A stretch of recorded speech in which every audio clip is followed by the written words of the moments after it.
Today on Hoopty Doodle, we fix the hyper flash when installing LED turn signals. Alright, so today we're specifically working on a 2016 Honda CB500F that I'm customizing. I have already switched out the turn signals on this thing, so if you want to see videos on those, I'll link them in the description of this video. And this video is generally applicable to any bike that you're swapping LED turn signals onto, although it is specifically applicable to, in terms of the location of the electronics, the hazard, relay, that sort of thing, to Hondas in the year range of 2013 to 2018 that are CB500s of any kind, basically CBR500s, CB500Fs, and CB500Xs. Those should all have this stuff in a similar, if not exact, same location. So hopefully that's helpful to anybody working on those types of bikes and anybody in general working on bikes. So good luck on your projects. Hope you like this video. All right, so note right now that if we turn the bike on, that absolutely blinds you, right? Okay, let me try a different angle. But if we turn the bike on and turn on the hazards, they flash pretty fast, right? Like there's pretty fast blinking going on there. And it's the same deal on the back. They flash pretty fast, same rate. And so we don't want them to flash that fast, and so the fix is the flasher relay on this thing. We just need to swap out the stock flasher relay for an appropriate aftermarket flasher relay for these LED flashers. All right, to do that, the flasher relay is right underneath the fuel tank. So I've already got the seat off here. That's one key component of it. And there's a bolt back here, and then there's two bolts up here.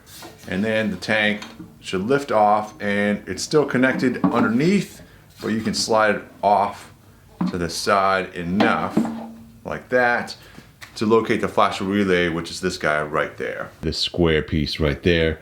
And in order to get that up, there's a little rubber holder thing right there that you sort of wiggle it up like that, comes undone. And then underneath here we've got this little rubber guy down the bottom. Sort of pull him down, pull his pants down, and then look at that. There's a little connector down on the bottom, and you can see over here there's a little place to press that connector, and then the whole relay just pops right off. And you can see right here there's a 4-pin relay. And if you look at this thing real closely, you'll see that it says LED on the stock one. And then looking up this part number, this FR33028, I have found on the internet, on British eBay website, that someone was selling this as a LED flasher relay, basically. And so this should work with the LED flashers.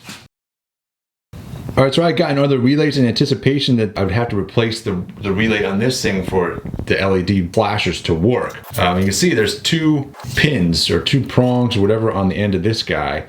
And this is completely wrong for this bike. There's not just gonna be plug and play in there. I have to wire it in some way or somehow. What I'm swapping this guy out with is this guy right here. And this has only got 2 pins in it, which is interesting.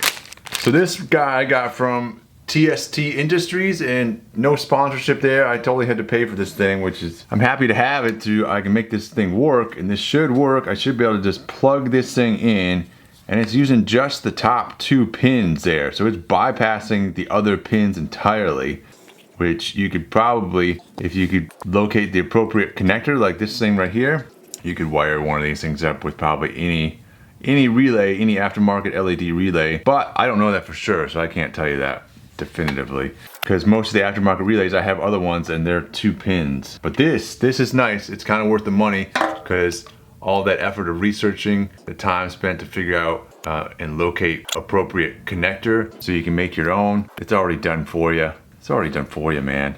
And look at that. Snaps right in. And that is worth the money right there.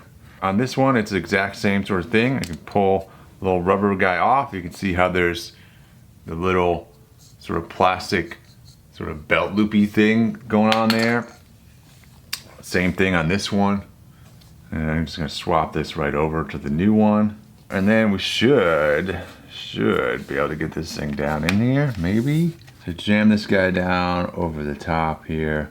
All right, and then back on there like that, and bammo. that's a pretty clean installation, I would say. And before we go too far, which we may have already gone too far, let's test it. Let's turn the bike back on.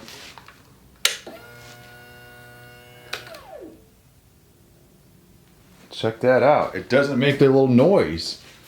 It doesn't have a tick tick tick thing like the old one, but it does work. Nice steady flasher rate. And on the back we got the same deal. And on our dash here, also good. Nice. Awesome. Well, I hope this video was helpful for somebody out there. I know I was certainly confused on this when I looked at the flasher relay, the stock one, and it said LED on it. I thought it was good to go, but I wasn't. So aftermarket flasher relay was the way to go, and it solved my problem. And hopefully this will help you solve your problem. So thanks for watching. Keep out wrenching, everybody. We'll see you next time. He's gone.